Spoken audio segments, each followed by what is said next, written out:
Welcome back to Hollywood Dreammaker. I am beyond excited to introduce my next guest. You know, there wouldn't be a Hollywood Dreammaker, there wouldn't be a Manhattan Actors Studio, there wouldn't be an actor, Billy Gallo, if it wasn't for my guest, David Proval. You may know him from his work in Martin Scorsese's Mean Streets opposite Robert De Niro and Harvey Keitel, his work in Shawshank Redemption, his legendary performance in The Sopranos as Richie Aprile. David, I'm beyond excited to have you on the show. Welcome to Hollywood Dreammaker. Hollywood Dreammaker. I like that name. You know, I was always very skeptic about the word follow your dreams and your dreams. And that ended with me. That ended with me because you're living proof of it. I'm living proof of it. It was a dream for both of us as little kids in Brooklyn. And we fulfilled it to the most part. So I want to set this up a little bit. So, you know, you said little kids in Brooklyn. Well, Yeah. here's the story. I was 11 years old. That's right. I was a little boy coming home from the park in Brooklyn, and I walked down my block, and my block was just the commotion. There was trucks and cameras, and Hollywood, Universal Pictures came to my block on 40th Street in Brooklyn. There was a bungalow down the street that you guys used as almost like a studio. All the interiors were. So literally, a movie studio moved onto my block for a month during the summer. Right. So here's me, a little boy runs down the street, and I'm like, what's going on over here? And I ran up to Morgana King, who played Marlon Brando's wife in The Godfather. And I ran up to Morgana. I said, what's going on here? She says, we're making a movie. I go, well, how do you get in a movie? So she showed me a picture and a resume. I ran home, took a Polaroid picture myself, wrote some shit down on a piece of loose leaf paper, ran down the street, and I said, here's my picture and resume. She got a kick out of it. She gave it to the director. The director said, go home, kid. We're going to stick you in a movie. I ran home. Mom, they're going to stick me in a movie. She goes, you stay in the house. You don't know what kind of movie they're making down there. I ran down the street. I grabbed the director. I said, listen, my mother doesn't believe you. You got to tell her you're going to stick me in the movie. Dragged him to the house. He says, listen, we're Universal Pictures. You know, we're going to pay your son. My mother says, you're going to pay him? Take him. So now they needed some kids to, you know, be background. The kids playing stickball in the streets, you know, just kind of neighborhood kids. And I got a little extra part in the film. But when I showed up to the set, there was a young actor by the name of Glenn Scarpelli in the film, and he had a speaking role. But, you know, me and him looked exactly alike back when we were 11. And when I showed up to the set, he wasn't working that day. So everybody thought I was him. So they gave me the star treatment. They gave me the chair. They powdered my nose, craft service. Can I get you anything? So I just went along with it.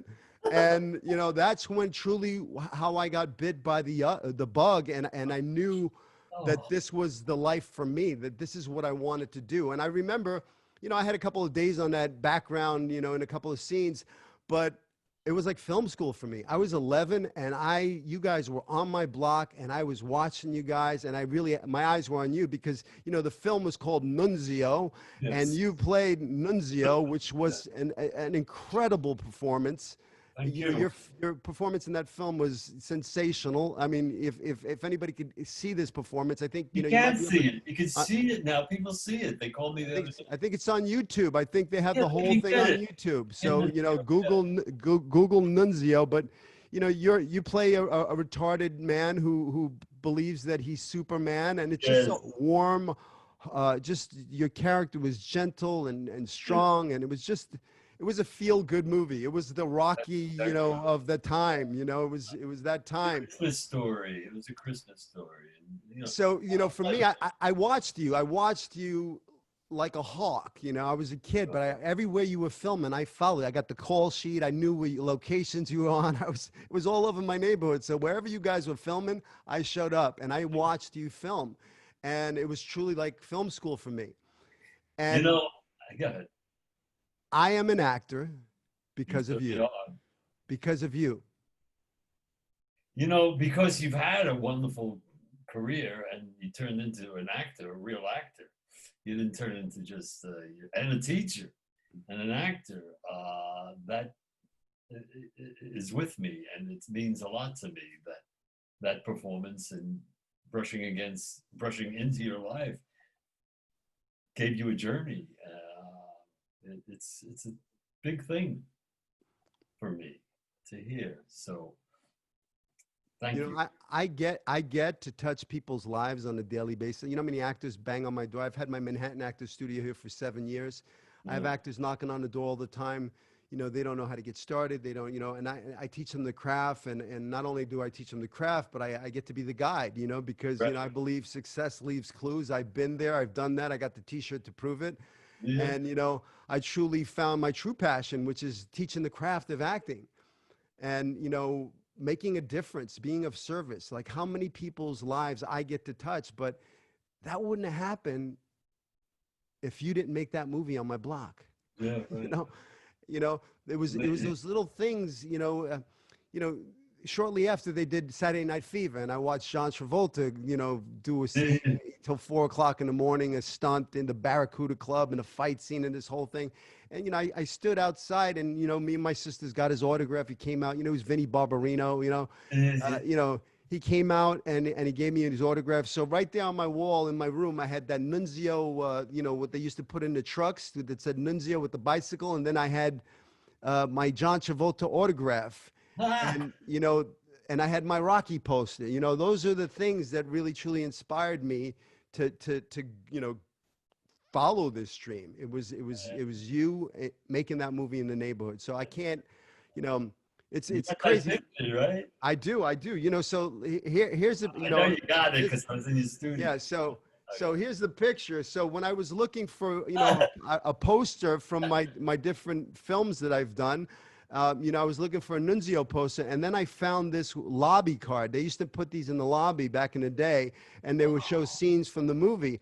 And this is the scene with you and Jimmy Andronico when he's beating you up. And I was in the background over here, but I made the lobby card. So this is you, and there's me right over your shoulder.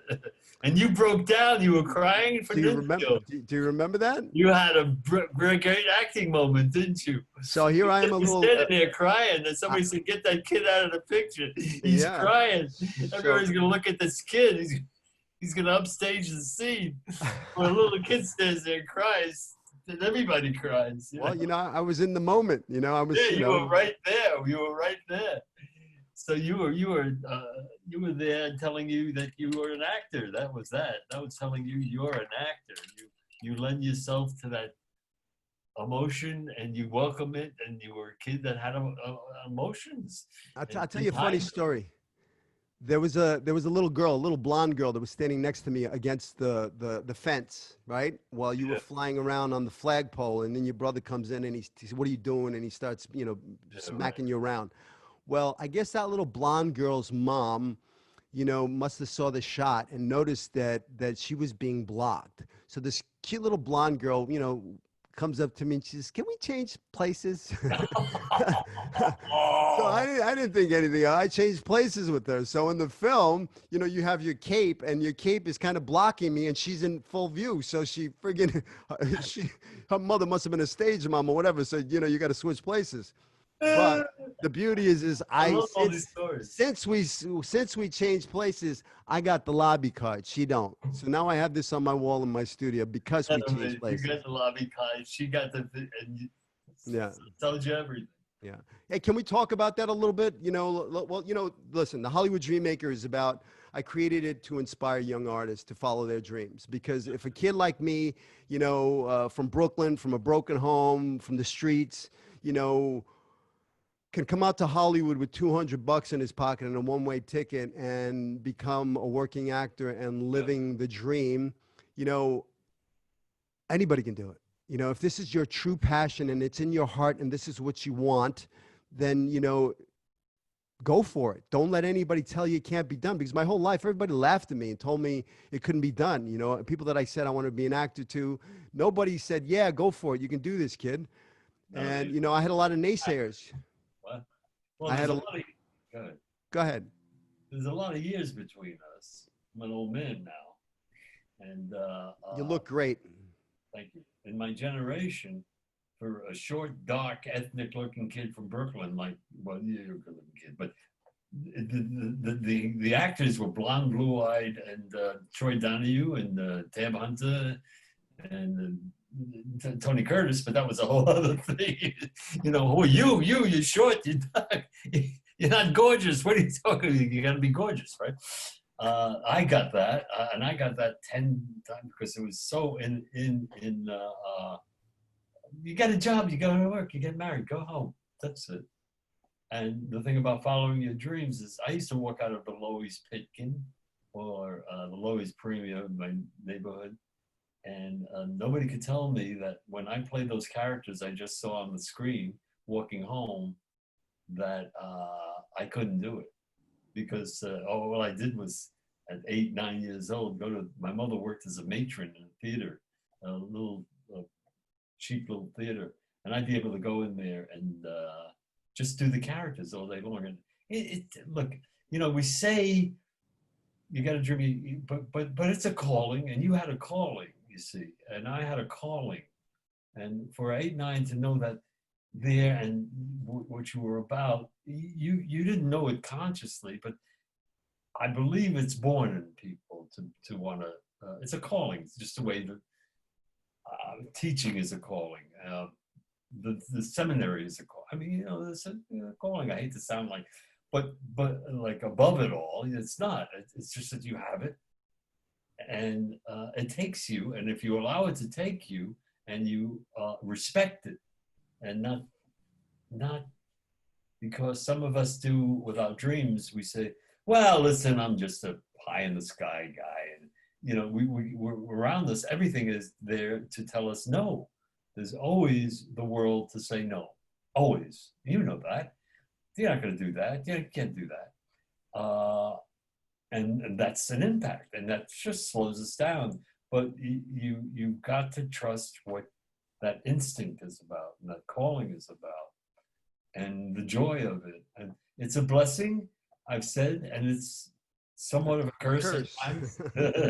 Thank you. I didn't want to say it. Yeah, and it's a curse because we are in an industry and in a business and in a world, and just it's not exclusive to acting or theater. It's a very, very insanely competitive world we live in right now. And of course, we live in the most competitive business you can be in. Just the way ball players, you know, to want to be in the world of art. Yeah, you got to have thick skin. You got to, you know, no, you know, you got to take a punch. You got to know how to take the punch and take it and get off. And it's all corny stuff, you know, brush yourself off, get yourself and start all over again, you know, that song. But there's a real wisdom in all that. You really do have to just pick yourself up, brush yourself off. And if you need it and that calling exists, start all over again. Get that workshop, go into his class, go into his school, do anything you can do to feed the artists. Can we go to the back to the beginning? I mean, like, well, you know, okay, so, you know, when you were a kid, you used to go to the movies, you used to, you know. I had a grandma who, a Viennese Jewish person, she adopted me, and she would take me to Jewish theater, Yiddish, in Brooklyn. I'm 78 years old, remember. You know, I'm talking about 70 years ago. 70 years ago I'm talking about. 70, okay? And what was last there was this old-time theater she would take me to, stage stuff. And the actors would wear this heavy makeup, like they would look orange all the time, but it was actors' makeup, and I loved that. I said, I want to look orange. I used to say, I want to have that makeup on and stuff. And she would take me because she was a very sophisticated lady, and in relation to everybody else. She was Viennese, Austrian, from that, and ran away from Hitler, you know, the whole, but she was, and loved theater, and had an instinct about me. Then she got me in a choir to sing. So I had the calling, and she understood it. So I was very, very, very blessed to have her in my life. And I'll tell you a funny story. You want to hear a story? I would love to hear a funny story. All right. In school, eventually I became a joker in the class. You know, I'm one of those guys who I always want to laugh, you know, and class was always a way to get a laugh. Yeah, class clown. Come on, guys that are around you, they all want you to do it anyway. They're all rooting you on to do something. And the teacher was a Mr. Moody, an African-American black man, wonderful guy.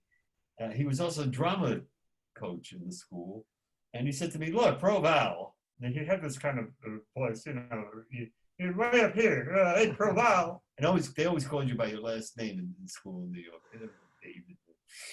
I was in junior high school 66 and had the highest crime rate in the country, that school. Junior high school 66 in Brooklyn killed everybody. So we were in a tough school with tough kids. In the 7th grade, he said to me, look, I wrote this little play. You're a class clown. I'd like you to do it. I want you to do the narration of the play. And he puts me in front of the audience. It's a Wednesday group.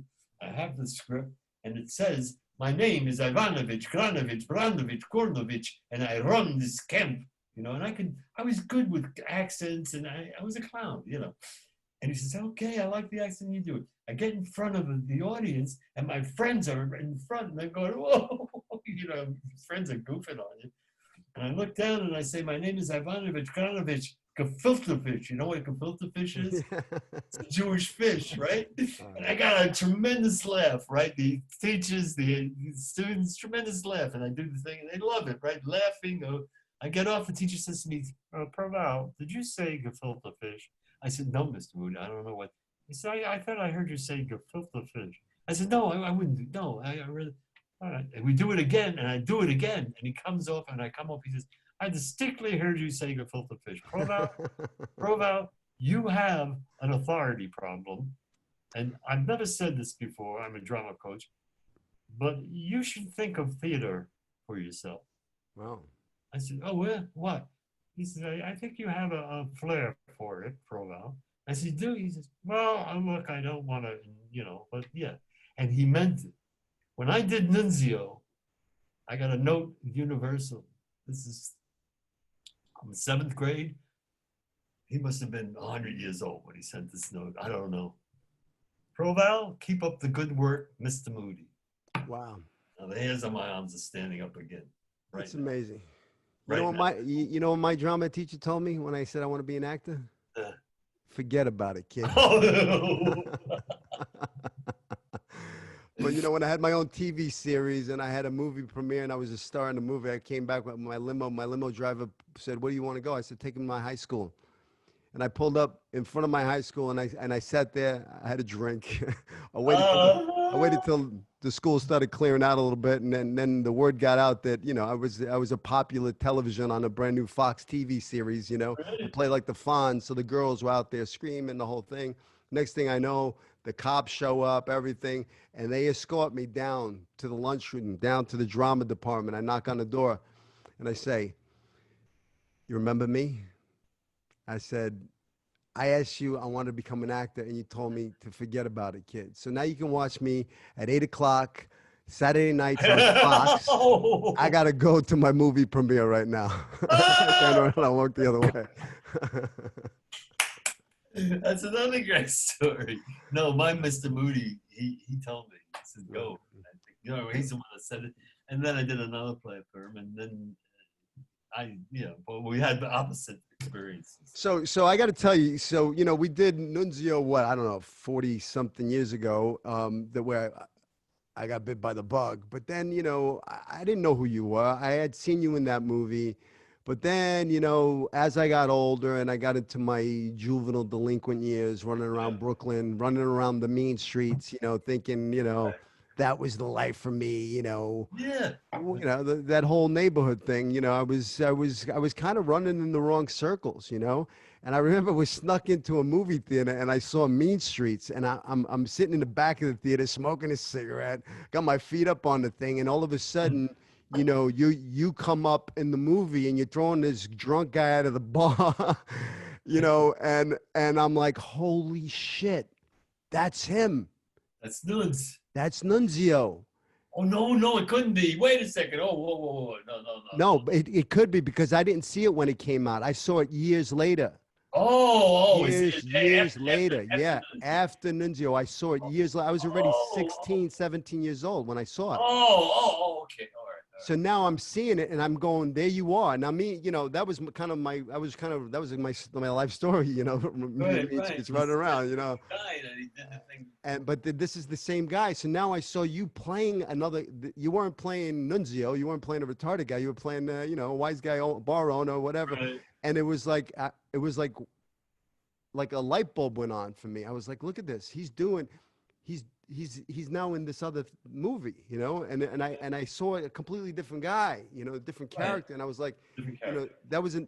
that's when the seed was planted again in my brain because I was kind of running in the wrong circles, and Look at then this. here's another seed plopped in right into my brain, and it was Look like, what he did. Yeah. Years before he playing a little wise guy running around the streets, owns a bar. Then he said, yeah. yeah, I'm going to talk.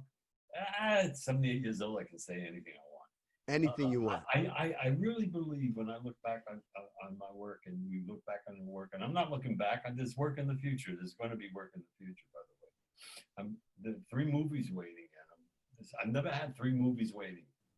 All right, forget that. Now, I really believe that my work in Mean Streets was, it's Bob De Niro's movie, and it's Martin Scorsese's movie, and it's an innovative. It's a groundbreaking. It's everything.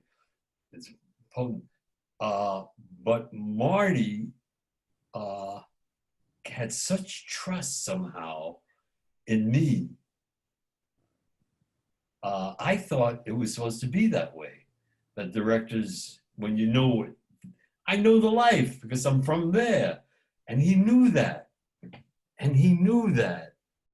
And he stayed away from me, but he exuded such trust in what I was doing that one day we were working after a while. And, I don't realize this about the movie Mean Streets, which is a great film. I always think of it as, it's Bob's movie, it's Harvey's movie, it's Marty's movie. Me, I stand there. But I watched it one day and hey, I got a lot in this fucking, I'm in this movie. I'm one of the guys in the movie. Yeah. So I watched it, and then the Nunzio, which was 3 years later, and I really believe that work came out of Martin Scorsese, and in some ways, Nunzio came from Martin Scorsese. I'll say it. I said it to the director because I remember times that he was such a wonderful audience for actors for Bob De Niro. And I did something. I jumped over a bar or something I was in, and he said, "Cut, print." And he looked at me and he said, "Wow, I knew you were going to do that." He never directed me to do it, to jump over. It wasn't rehearsed or anything, but it was an impulse. Yeah, you followed your instincts. Instinct. It was an instinct. I jumped over and cut, print. He says, "Jesus, I knew you were going to do that." Wow. And he was very he said, and then he held me and he said, "So good to have you in the movie." And this was after 3 weeks, and he's not a guy to do that. He doesn't do that. You work with him? I have not, but I wish, and I will. That's You will. That's on the list. But here's what I'd love to know is, Mean Streets. What was it? I think it was Season of the Witch. It was the working title, yeah, right? That was the working title. So, but Mean Streets was Scorsese's big first film. I know he had done some other stuff, but this was his big movie, right? This is the one that Warner's picked up, and this was the one that everybody. And then you had Robert De Niro, you had Bobby, you had Harvey Keitel, you had Richard Romanus, you had this. You had this cast, which was an awesome cast. Awesome. Carradine was in the film too. Yeah, at the beginning. So how did you get the part? How did it all come about? How did you meet Scorsese? I'll tell you, because young actors who may see this will see that's so many ways to get cast in a movie. It doesn't. John Voight was on his way to the ministry. He wanted to be a Catholic. He's a Catholic. He wanted to be a priest. Marty had the same thing. He wanted to be a priest. You know what Mean Streets is about. You struggle with the religion and everything. He found out about John, and he called John. He said, I got this script. John said, let me talk. And he kept talking. He says, look, I got a guy to do, this was 1971. I got a guy, 71. I got a guy to do the other role, Johnny Boy. He's a pal of mine, David Proval. And if he does the role, I do the role, I'm real interested. Because we had a group together, Boyd and I, an acting group where people would doctor each other. One guy would moderate one night, another guy would moderate another night. Alan Goffin, may he rest in peace, God, please be happy in heaven. Alan was there, and wonderful actors. So he came to me with the script, Season of the Witch. You're right. And I read this thing, and I said, John, you know, I know this. I'm from that life, you know. I know this. Rob from Brooklyn, the best acting. What do you want? You want me to do research? You know, and he said, okay, let me talk to this guy, Marty. I'm interested in this guy. Nobody knew Marty. Nobody knew Marty. Got it? Yeah. He just was teaching at NYU film and trying to, you know, struggle. He says, but I'm interested in this guy. He's a very interesting guy. I said, okay. He introduces him and brings him into the group one night. And a girl named Marilyn Hassett, wonderful actress, who they were interested in a role. And then I got up and worked with Richard Romanus. He leaves. This is 1971, late 71. We hear nothing. They don't have money. Now it comes back. About 8 months later, John calls me and says, you know, remember that guy Scorsese? He couldn't remember his name. Scorsese. Yeah, I said, no, it's Scorsese. I remember I used to say that to him. He said, what is it? I said, Scorsese. He couldn't pronounce it. Scorsese. I said, yeah, no, Scorsese. Okay. He says, he wants me to do this movie. Now, when I met Marty, I was weighed 145, 50 pounds. In a year, I put on 30 pounds. About 185, I could eat. And I frustrated with work, you know, the frustrations of the business. So I go to food. I'm frustrated, I eat. That's all. But he said to me, John, what can I do? Dye my hair, break my nose for your career? I can't play that guy. I can't play Charlie. He wanted to play Charlie. He says, I'm not Italian. I don't look Italian. I don't know the thing. I said, you're a great actor, but I wasn't going to. Yeah, I understood. He says, but he wants you in the movie. So, really? But he wants to meet you again. And I met him at the Aware Inn on Sunset Boulevard. And he sit there with his head down, and I talked, and he never looked at me. Producer was there, John Tappan, and I said, what is it with this man? You know, and I liked him. I liked what he had to say. He was very bright. He's a bright man. You know, he's a smart guy. And I liked him a lot. I go home, I tell my wife, I don't know, it's not going to work because the guy never looked at me. 3 a.m, he calls me. 3 a.m. The phone rings. I'm worried about, the kids, you know. I said, hello, David. Yeah, John Taplin. Who? John Taplin. I forgot the guy's name. He was the producer. I said, what? We met you. Where in the tonight? I said, oh. He said, yeah. Let me put Marty on the phone. I said, you know what time it is? I don't give a shit. He says, yeah, we know that. I'm sorry I called you so late. Boom. He puts Marty on the phone. Right? David, you want to do my movie? I said, yeah, I told you I want to do the movie. I mean, all right, good. I'll speak to you soon. That's it. Oh, wow. Wow. That's 3 a.m. 3 a.m, he calls me. He didn't know what time it was. And I told it to him too. I said, do you know what time it is? He said, no, what time is it? I said, it's 3 a.m. You know what time it was? These guys were wired. So they wanted to do this movie. So how does, you know, I mean, I don't know, Harvey at the time, nobody knew who Harvey was. I mean, I know Bobby had done, Robert De Niro had done a couple of films. I call him Bobby. Yeah, you know, here's a funny story is, you know, for me, watching you in Mean Streets and watching Richard Ramones, Harvey Keitel, Robert De Niro, you.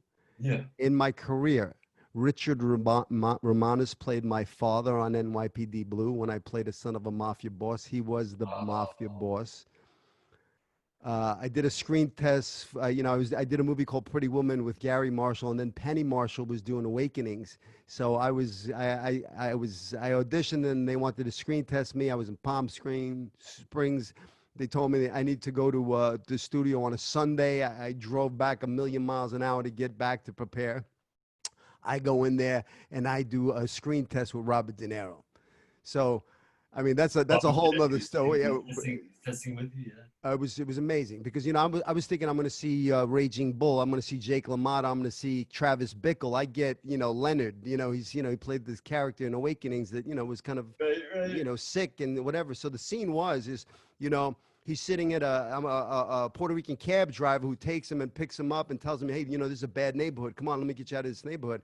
And he's getting sick on the in the bench, and I'm trying to get him out of there.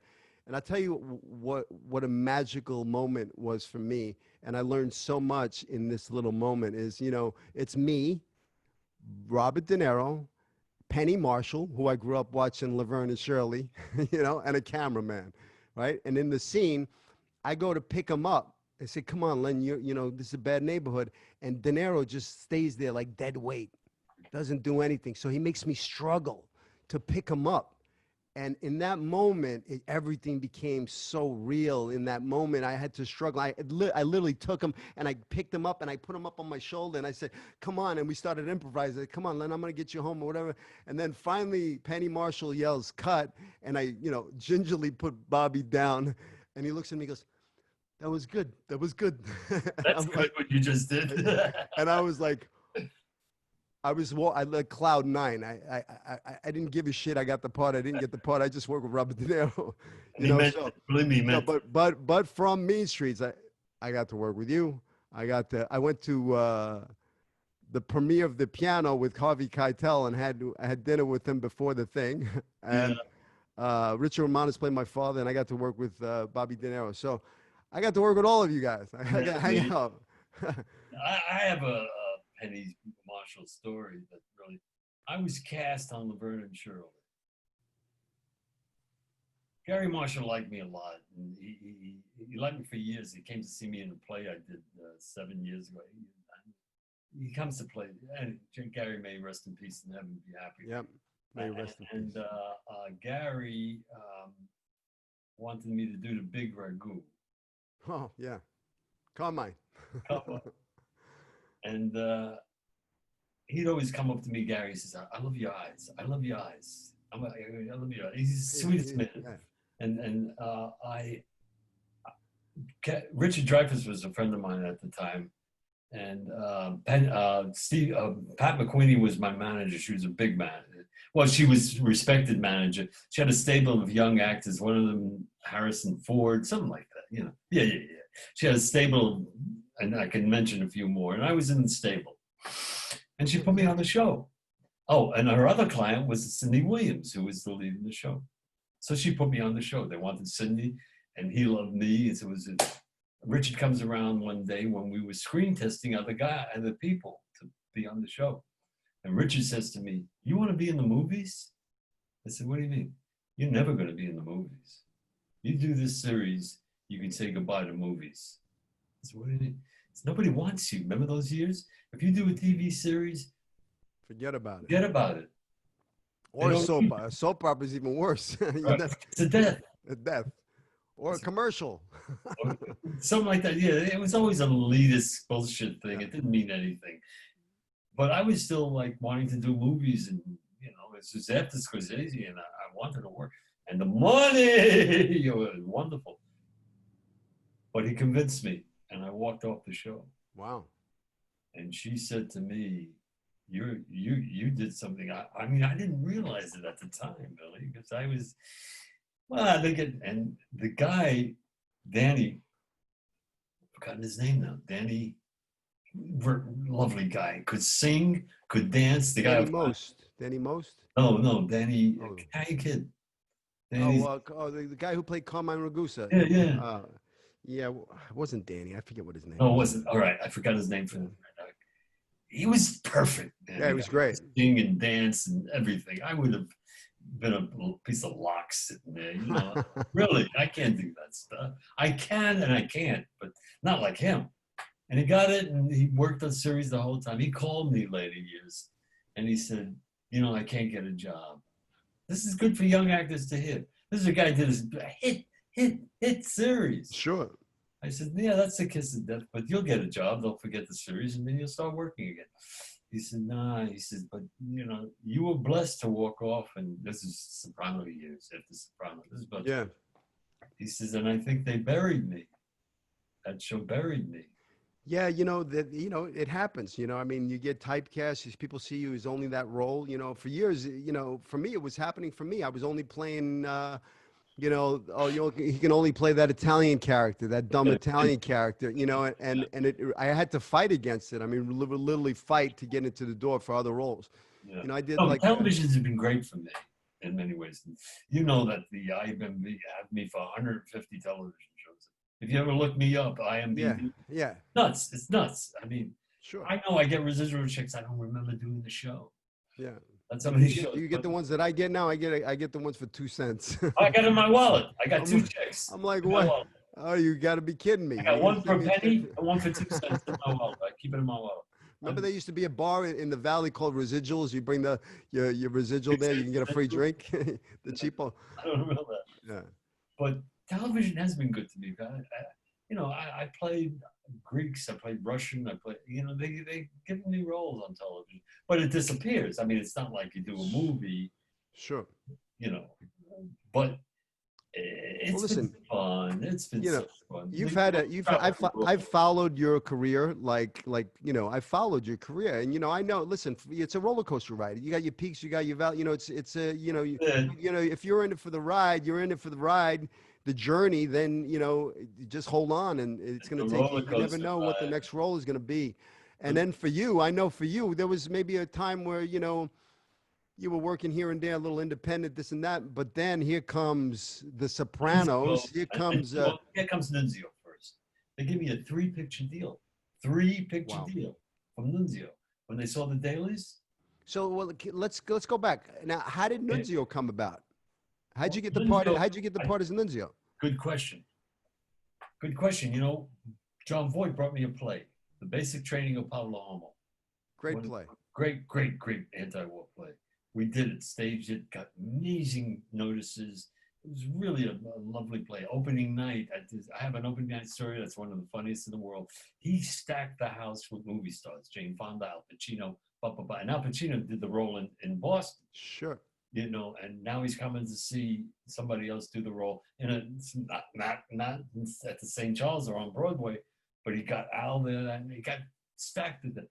Now the day before we opened, Joe Papp in New York sent us a coffin they used in the production they did, and we got this beautiful coffin, and we never rehearsed with it, and we do the play that night, opening night. All these people are there. They close the coffin.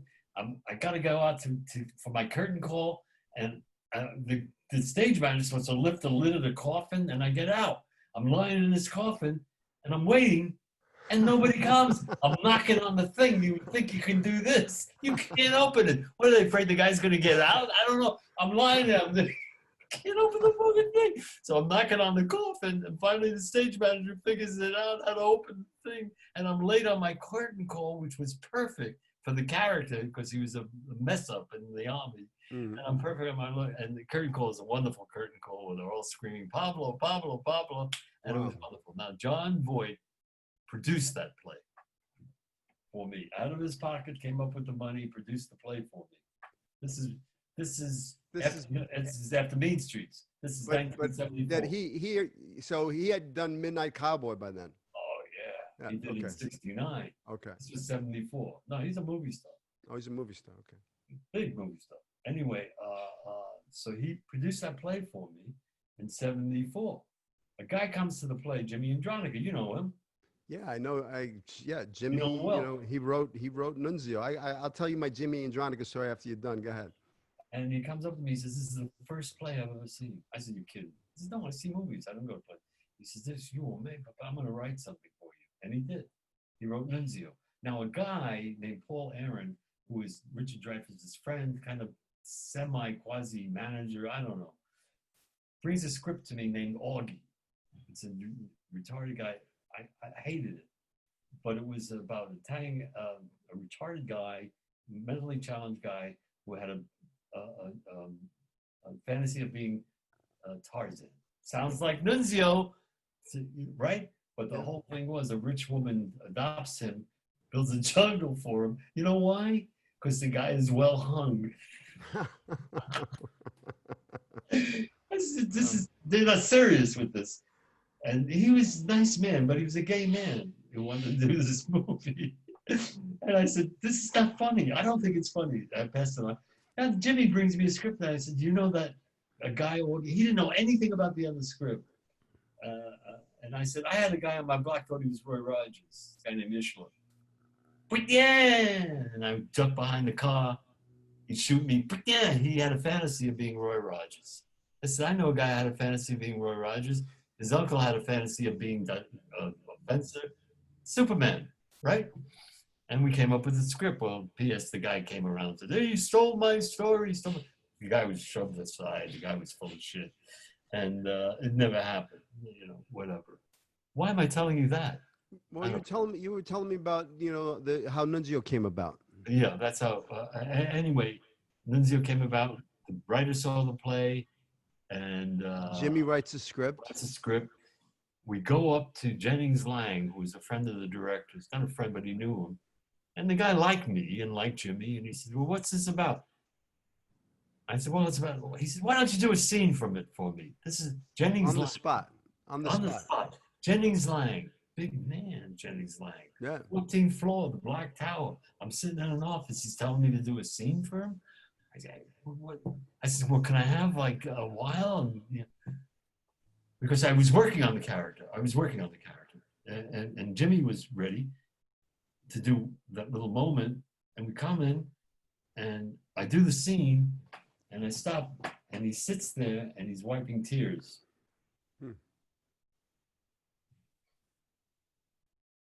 And he gets on the phone. This is a big time guy. What does it cost us to do a movie in Brooklyn nowadays? Huh. Like that. Wow. I'm standing there. No. He says, I don't like that number. Give me another number.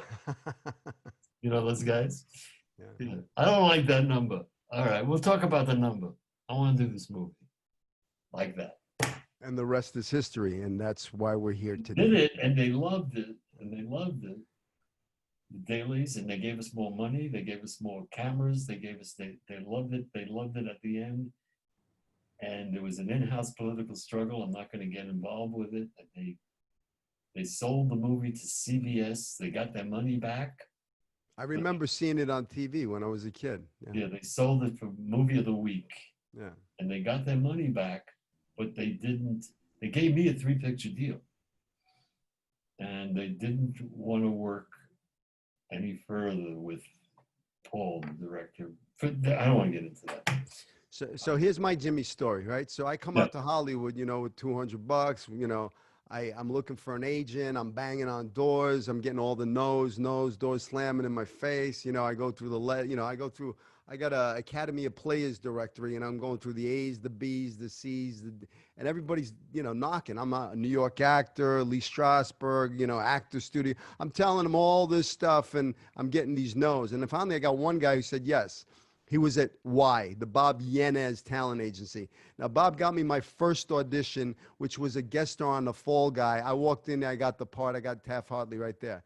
Now, my agent, I thought this was it. I'm done. I made it. I'm on TV. Boom, boom, boom. But, you know, my rinky-dinky agent after that, you know, was literally knocking on my door trying to borrow $300 for the window because it was going to get turned off. And, you know, he kind of blew the, you know, I had a couple of things that he kind of messed up on, you know, a film a TV series thing. So there was all kinds of stuff that he kept on screwing up, and I wasn't happy. I wasn't happy with him anymore. You know, he got me that first thing. It was great. But after that, it was nothing. Yeah, right. So I'm walking, and I don't know, I was in like Toluca Lake, and I see James Andronica walking down the street, and I freaking run up to him. I said, "Hey, I don't know if you remember me, but you know, you filmed the movie in my neighborhood, Nunzio, you know." And we started talking, you know, and he said, "You know, you should go talk to this guy over here, John LaRocca." Yeah, I went over there and I got signed over with John LaRocca, and then John LaRocca got me an audition for a brand new Fox TV series that I went in there and I landed that role, and I got my own TV show. So Nunzio, you inspired me to become an actor. Now I'm in Hollywood, and you know things. You know, I booked a couple of things, but you know, it was really running into Jimmy that pointed me to that agent that got me in the door to land my own TV series. So it's crazy how, you know, everything All right, when you get your turned out. next series now that I know all this, when you get your next series, if you want to do another series, 5% I'm getting now. All right, you got 0% 5%. of it. You Come know, on. You knocked so into listen, I Jimmy, mean, send you to an agent. Come I on, the know, whole I thing. know, I know. I got a piece of you, boy. You do. Listen, you got a piece of my heart, is what you got. I love you. You're great. And I loved your You know? classes But too. you know, how about this? How about this for a story? do. So you know, whatever. 42 years ago, you're filming a movie in my neighborhood. I'm a kid. I get bit by the bug. But you know, 7 years ago, I opened up my Manhattan Actor Studio here in Manhattan Beach. Yeah. And you know, a couple of years ago, was in Guatemala on a missionary trip, building a church in the freaking jungle. And I Wow. get back, and I got a voicemail from you. And I guess you were driving by the Manhattan Actors Studio, and I think you were looking to teach again, because you've taught the Right. craft of acting, and you saw an actor studio. So you called, and I think you heard a Brooklyn voice on the phone. Yeah. And you were like, I don't know, I don't want to put words into your mouth, but you were like, who is this guy, you know? And I think you went I called online. you. I called Yeah, you. you Yeah. called me, okay? Yeah, But yeah, you didn't 'cause I know, saw you it. didn't Yeah, yeah. know, you didn't know any of this. So what happened is you went online and you Googled, you know, Manhattan Actor Studio, and then a story came up about me and how I was inspired to become an actor because they filmed a movie in my neighborhood called Nunzio. And Yes. you said, I'm Nunzio. How many Nunzios could they Oh. possibly be? So you call, I called, I remember. Of course, I you did call, it. and I say to you, you see, I don't know if you know who I am. I go, I know exactly who you are. I said, please come into the studio. And we sat down, and I mean, you know, we did that movie 42 years ago. I think I ran into one time at an audition or something like that, and I introduced myself to you, you know, 20 years ago. And then here you are knocking on my door, you know, interested in my school because you want to teach I the was. craft of acting again. And it was like friggin' full circle. I mean, here you are sitting in my acting studio. I got your poster on the wall. I got a picture of me and you 42 years ago on the wall. And here I am. Here we are, and you know, you came and you took over my class, which was the most magical thing ever. I'm sitting here. You I came on loved a it. Monday night, and you taught my class, and it was just, it was like, words can't even explain what I was feeling there, you know, You're because the sweetest, man. it truly came like full circle, you know. Here we are. Now I get to give you the gift of teaching the craft of acting to, you know, here, go ahead, teach my students. And it was, I had a it was great time. awesome. Couple of nights. Couple of nights. It's still with the same people when I was there. The great people. Yeah, I got an amazing group of actors. Yeah, it's just a wonderful thing to do. So, you know, What I found out about teaching is that, and I found it out by sitting in the old place for a couple of nights, and that thing that used to light up with moderating a group, which I did for years too, like you, uh, didn't happen for me again. It's just maybe a physical thing, but I couldn't get that bulb lit, the thing for teaching again. So I go to class. I'm a student with Jack Walzer. That's Great amazing. teacher. He's been my teacher for 50 something years. He's 94 years old. So your teacher's 94 years old, and you're back in class with them now. He's in Paris. I love that. We Zoom. Hey, note to all actors out there: you're constantly working on your craft. Right. You know, And it's revitalizing a lot for me. He's taken off 2 weeks. I go back to class on Monday, and we do stuff on Zoom. We do little, but it's done a lot. It's It's not, stoking the fire again. yeah, it's doing something. And Barry Promise is a friend of mine who we did a Zoom play. You know Barry, and Barry Promise and Ken Silk, great actor, great, who were with Jack 50 years ago, also are in the group. So we have, for the students there who are all over the world. I mean, I'm doing an improv It's awesome. with somebody in the Ukraine. That's amazing. You know, that's what I love about what's going, you know, listen, the COVID and everything. I mean, for me, you know, I have the brick and mortar here, and I feel blessed, and I get to work with actors, and it's been amazing. But COVID has pushed me out online where I'm not tied to a brick and mortar. So if you're a kid, wherever You you do are, classes online? all my classes are online. I've been online for the great. past 4 months. It's been amazing.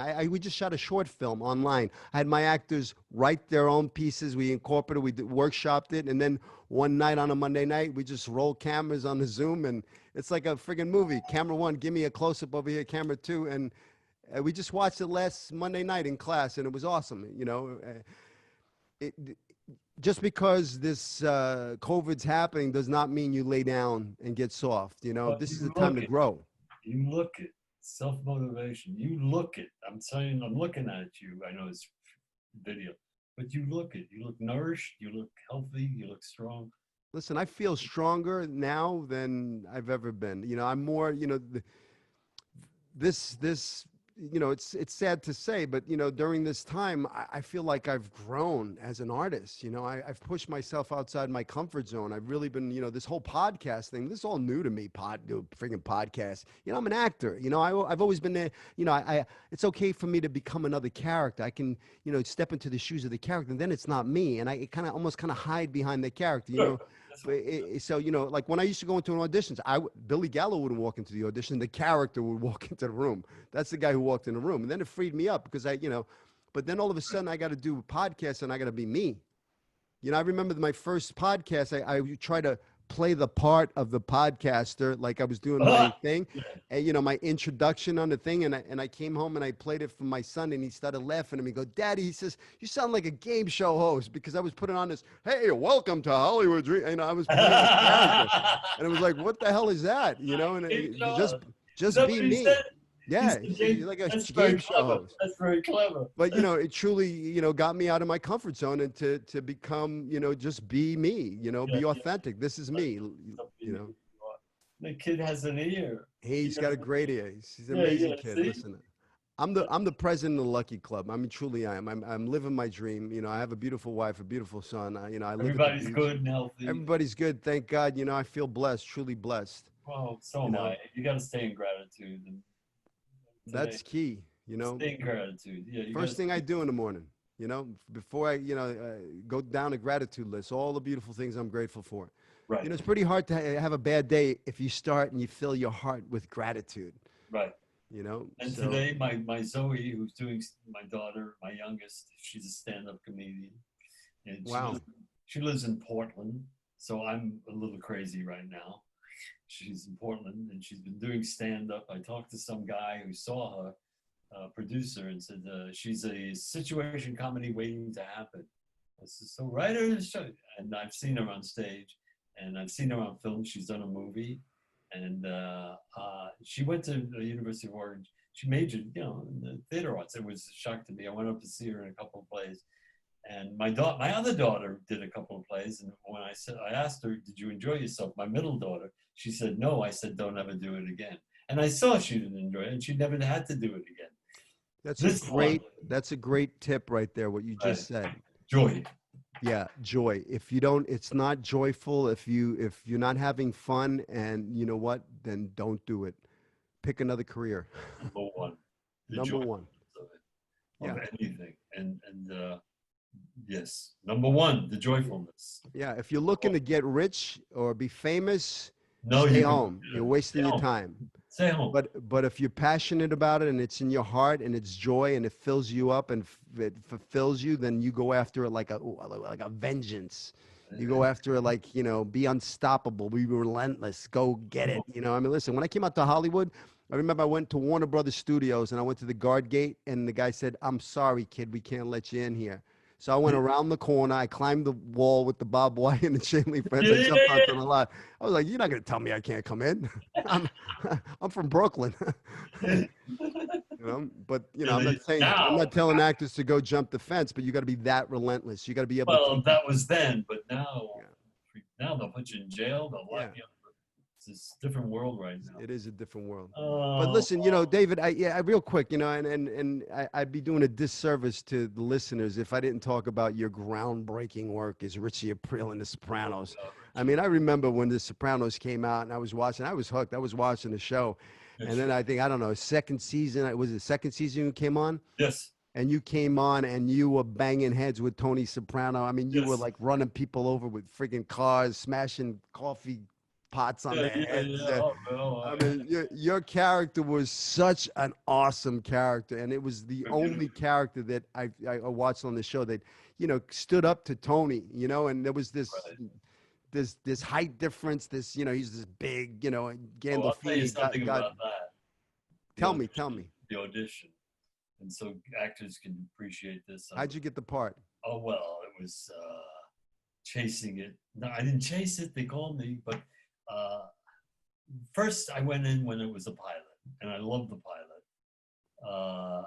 I loved it. The pilot where he's the pigeons show with Tony Soprano. Is it true that you were looked at to play Tony? Yeah, right. They had everybody come in, and they had me come back, and then the agent, my Susan Smith, who's passed away, too, said, "You're not going to get that. They don't want a guy who looks it, and they feel you look to, you know, right. You look like a guy, and I do, and you do, and we can change that, but they don't change it when you're. If you're a big star, they'll put a wig on you. Well, if you want a wig, you know what I'm saying." Sure. But I understood that, and the first year of the show, I was green with envy. I didn't watch much, but I really wanted to be on that show. And then they called me back, and I had done Rockford Files, a lead guest on the Rockford Files with James Garner. And I did a wise guy who needs his pills, his lithium. And I did kind of a Don Rickles thing, which I got from James Caan, when he told me that his inspiration for Sonny Corleone and Godfather was Don Rickles. And I said, wow, I got it. Yeah, you know, wow, Don Rickles. He said, yeah, watch it. And I watched it and I saw it. I saw it. There's a particular rhythm, a thing he talked with. It was very Rickles, because I worked with Don Rickles for 2 months in Pittsburgh. I got to know Don, but another guy, rest in peace, everybody. Anyway, so I had this idea, and I came back. They sent me the script. I looked at Richie Aprile, but my idea was wrong. I thought, for Richie Aprile, what I had going for him. I had him as kind of, it was wrong. For me, it was wrong, but it's something they wanted. I didn't like it. I didn't think it was right. And I did the show, Rockford Files. Who wrote the show? David Chase. Yeah. I didn't know he wrote the show. And one day on the trailer, the first day of my shooting Sopranos, I hear him talking about Hap Adamo. And I turn around and I say, David, I did a character named Hap Adamo. He says, I know, I wrote it. I said, oh yeah. He says, you didn't know that. I said, no, I didn't. I really didn't know that he wrote it. But he saw me on that and he liked what I did on that. And that was kind of a Don Rickles influence that I got from Jimmy Caan, the show I did for him. You know, it was, I need my, you know, it wasn't a mob guy. It was more of just a guy who needed, you know, I played it. It was funny. James Garner loved it. The director drove him crazy. He says, what are you doing? He hated me. And he's a good guy, but he hated me. But Garner loved what I was doing. Good man. May rest in peace. Another guy. Anyway, that's how David Chase wrote that show, brought me in, but he knew Mean Streets. I mean, that was one of his films that was inspired. Sure. By. Who doesn't love that movie? Yeah, sure. He's a filmmaker. And he brought me in, and he says, no. George Ann Walker in New York brings me up to read this role. And I really liked the role. I liked the writing. And I gave it to her, and I was feeling, it's bullshit. It's just another one of the sides of it. Where are you staying? I don't know where I'm staying. All right, I'll call you. They call me next day. Can you come back? I come back. Don't hear from them. Go back to LA. I was in New York to work on something. I go back to LA, and they call me. Can you come back? They thought I was in New York. I said, well, I'm in LA. Really?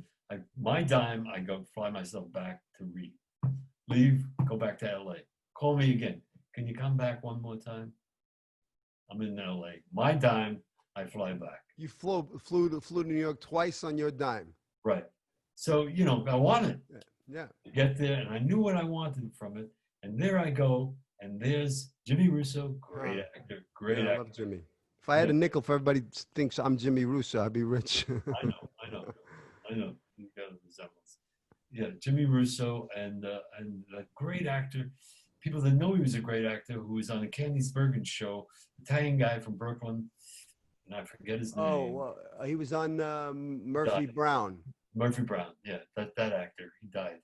Is standing there. He was a regular on the show. Hit show, and really a good actor. I seen that guy play Gabby Hayes, by the way.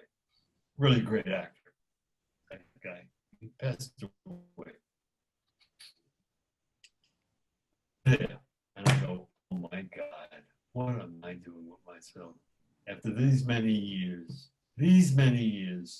30, then it was like 35 years, Mean Streets, this credit, that credit, Broadway credit. I was on stage on Broadway. Where's the respect, right? Where's the fucking respect, man? Yeah. It was burning. I was burning, waiting. And they too went in, and, you know, I said, what the fuck? They had me in third. And I was burning.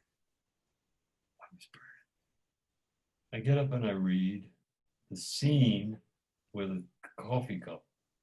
They had me read. Loaded. They said, can we have Jimmy come up and you read with Jimmy? I said, yeah. So he's on the sound stage downstairs. He has to come up. And Jimmy comes up and he's saying, what the fuck are they doing? I'm in the middle of the scene. They drag me out. I said, oh, this is the fucking lead. I'm through. They're going to take one of those guys because they got names. No, Jimmy didn't really a name. Jimmy's just a great actor. But the other guy, and I can't even express it where I was at the time. Jimmy and I read. And it's for HBO and David Chase, but it's for the suits. About 6 suits there. 6 suits. David, casting director, other producers. The room is jammed, right? Okay, you know what kind of... You're pissed. Young actors have to know when you walk in and the network is sitting there, HBO. Sure. They're putting the pressure on. I do this reading, and Jimmy looks at me, and I bought a shirt. Not like pretty like your shirt, but I bought a shirt for the audition that looked like a cheap Italian knit, looked like a checkerboard. It's really a cheap looking. Nice wardrobe choice. Yeah. Which made me feel a certain way, a wardrobe choice. Sure. And Jimmy looks at me and says, I thought we were finished with reading, but he looks at me and says, and we didn't do the cup thing. That was taken out, of course. We did most of the scene. And Jimmy looks at me, and he says, where'd you get the shirt? And I look at him, and he's inviting me to something. It's his instinct, is whatever he was. And that's great. And I said, what's the matter? You don't like the shirt? He said, no, Rich, I didn't say I didn't like the shirt. I'm just asking you where you got it. I said, yeah, by the tone in your voice, you said you don't like my shirt. You don't think this is a nice shirt? I didn't say that, Richie. You know, and we were into this improv that we hear giggles in the audience, and the HBO is sitting there, and they're going, oh, look at this, right? He gets up to leave, and they ask me to get up next to him. And he keeps getting up. He's a big guy, and I'm short, right? And I'm figuring, oh God, what is this? So I look at them, and I just take a last shot, and I say, hey, listen, I play 6'4". Get a big laugh out of the audience, right? Of the audience, the HBO people. I walk out. She runs after me, Georgianne. Where are you staying? I said, I'm staying in a hotel. I go to the Museum of Natural History, which was across the street from the hotel I was staying. I stand in front of the dinosaur, that big dinosaur when you first walk into the museum. I said, this is how small I feel. This is how I feel right now. with all this work and this business and auditioning. I looked up at this dinosaur and I said, this is how I feel. I'm in the perfect place to define what I'm feeling. I go back to the room, the phone is ringing, I'm knocking on the door. I can't get in because the card doesn't work. You know, when you go to those hotels, the card doesn't work. And I'm banging on the door, I get in, boom, I pick up the phone. David, yeah, it's my agent at the time. Who was it? Oh yeah. Anyway, you got it. I got what? You got the Sopranos. I said, I just booked the job. He said, you got it. Yeah, 7 shows. And I just hung up the phone, and I don't want to sound like a sissy. I am a sissy. I'm an actress. We're all sissies. And I just, you know, with all that raging, it just evolved into, I cried. I started crying that I got a job. I'm in the business 25 years, but finally I knew that the quality of writing on that show, the acting on that show was going to be something special, something that I've never had before. Well, I've had it in certain ways, but not quite like that. That's my audition story. There's a valuable lesson for the listeners here, you know, and I always ask my actors, I ask them to tap into their instrument and ask these questions. You know, I want, I need, I feel. Like, what's going on with you, the actor? This is, you play you, you're the instrument. So if you, I ask you to check into your instrument, like what's going on? And if you would have checked into your instrument at that time, at that audition, and you ask yourself, I am, I want, I need, I feel, you know, you felt enraged. You felt like you deserved respect, that you put your time in, and, you know, they were disrespecting you, they're bringing in you third. So you use all of this stuff and you brought that into the audition, but that was exactly what Richie Aprile was feeling. He was feeling, he just got out of the joint. He felt disrespected. He felt like he was owed. He was angry. And all of that beautiful stuff that you were feeling as the actor, you brought into the door and gave it to Richie and exposed it in that room. And you made them feel exactly what the given circumstance of the scene was. And that's why they cast you. Listen, David, I can't thank you enough for coming on the show. You know, it's fun. Really, for me, you know, like I said early on, is I wouldn't be an actor if it wasn't for you. I wouldn't be able to serve my actors here at the Manhattan Actors Studio if it wasn't for you. I wouldn't have this podcast called Hollywood Dreammaker if it wasn't for you, because I watched you. I watched your career. I was inspired by you as a young boy, watching you make a movie on my block and watching your career over the years. And it really shifted things for me where, you know, I could have went down that road, you know, down the streets, and, you know, and then I chose to go, you know, to Hollywood, and it changed my life, and it gave me the dream. And I am living the dream. The fact that I got out of Brooklyn, and that, you know, I've been blessed, you know, with my career. I check, you know, check the box. I got the dream, you know. Now I want my destiny.